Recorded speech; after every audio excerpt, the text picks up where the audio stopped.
Athlete foot ছত্রাকজনিত পায়ের দাঁত প্রতিরোধের উপায় লেখা ডা. লুবনা খন্দকার সহযোগী অধ্যাপক চর্মরোগ বিভাগ বাংলাদেশ মেডিকেল বিশ্ববিদ্যালয় শাহবাগ ঢাকা অ্যাথলেট ফুট ছত্রাকজনিত পায়ের দাঁত এটি পায়ের যে কোনো অংশকে সংক্রমিত করতে পারে তবে প্রায়ই পায়ের আঙুলের মধ্যে বা ফাঁকে বেশি দেখা দেয় পেশাগতভাবে সৈনিক খনি শ্রমিক ও ক্রীড়াবিদদের মধ্যে পায়ের সংক্রমণের প্রবণতা বেশি ঘামের কারণে বা পানি জমে থাকার কারণে পায়ের আঙুলের মাঝখানের উষ্ণ স্থানে আর্দ্রতা বাড়ে যা ছত্রাকের বংশবৃদ্ধি ঘটায় এটি সংক্রামক সংক্রমিত ত্বক স্পর্শ করলে এই রোগ সরাসরি অন্যদের মধ্যে ছড়িয়ে পড়তে পারে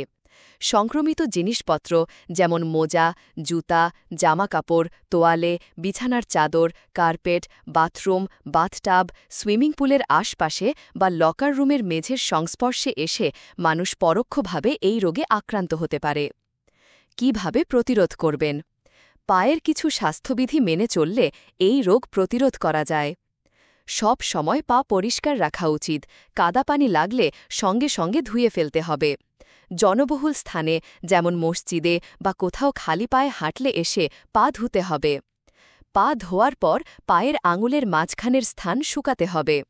পায়ের আঙুলের ফাঁক সব সময় শুকনা রাখতে হবে অজু বা গোসল করার পর মুছে ফেলতে হবে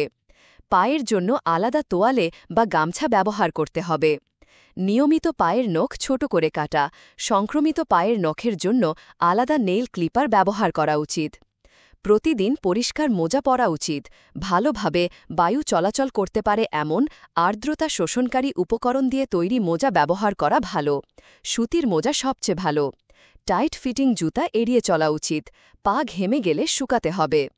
বাড়িতে বা অফিসে বসে কাজ করার সময় সম্ভব হলে মোজা খুলে খোলা স্যান্ডেল পরা যেতে পারে